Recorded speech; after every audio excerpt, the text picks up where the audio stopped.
Bom, então, continuando aqui a nossa sequência de padrões de projeto, agora nós vamos ver aqui o padrão coesão alta, tá? Então, vamos falar aqui de como aplicar esse padrão, que é um dos padrões GRASP. Antes de passar aqui para coesão alta, né?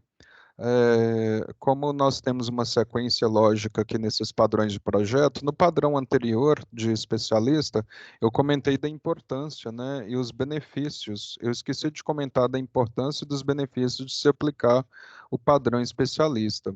Ao aplicar o padrão especialista, a gente mantém o encapsulamento, né, das informações, tá?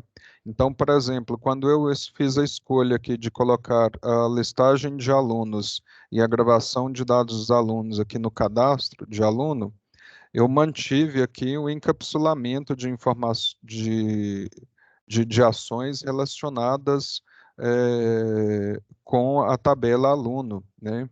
Então, quando a gente precisar fazer alguma coisa, basta a gente chamar aqui a classe cadastro alunos, não precisamos nos preocupar em como ela vai realizar essa gravação e em como ela vai fazer essa listagem, tá? Então, por exemplo, aqui da página, eu chamo essa classe cadastro alunos, tá? Onde eu a chamo? Eu a chamo aqui, ó, cadastro aluno e chamo lá o método listar alunos. E eu apenas peço para listar, eu não me preocupo em como ela realiza essa listagem.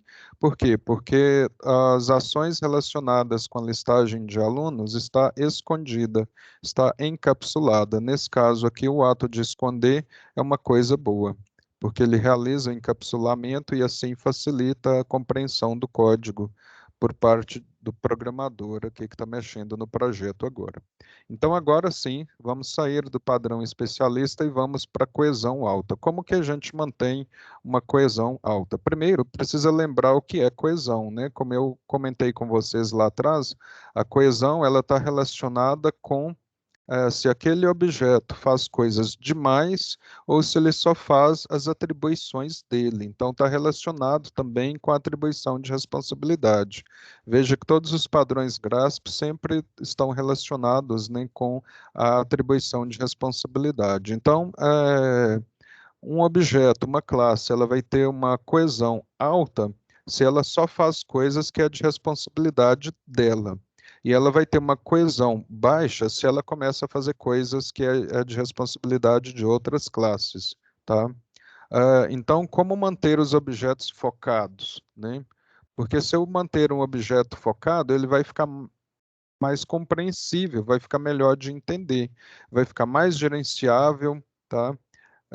E por consequência vai acabar ficando com baixo acoplamento, que é um outro padrão que a gente vai ver daqui a pouco, tá? Então, qual um problema sério que a gente tem aí?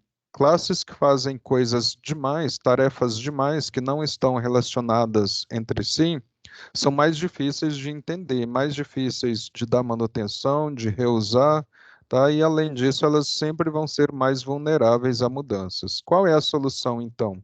Atribuir a responsabilidade de modo que a coesão da classe permaneça alta. Então, nosso objetivo é aumentar a coesão, tá?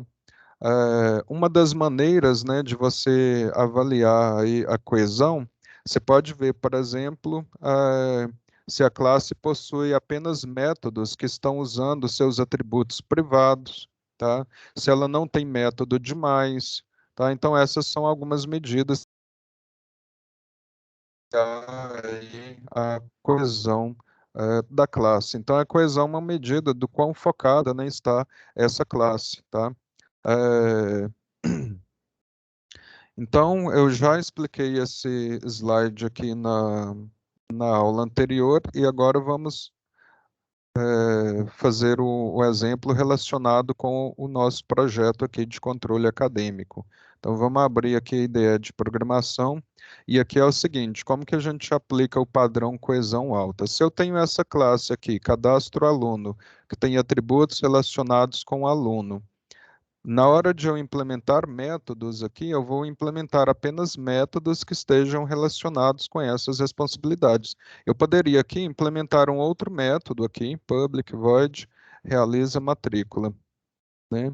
Para que o aluno realizasse a sua matrícula. E esse método aqui, ele iria fazer aqui algumas ações, né? Como, por exemplo, obter provavelmente uma lista de disciplinas para que o aluno pudesse escolher aquela disciplina. Depois disso, iria obter as turmas, né, dessa disciplina para poder obter os horários, e aí o aluno iria escolher e aí ele faria a gravação. Então, por último, faria aqui a gravação, né, do aluno nesta disciplina, né? Esse é o ato da matrícula, né? O aluno escolhe lá as disciplinas que ele quer cursar.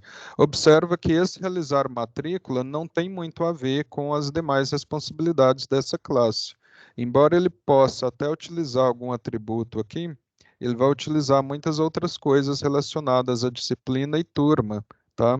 Então, esse método é um método que vai fazer a coesão dessa classe baixar. Então, a gente não vai implementar esse método aqui.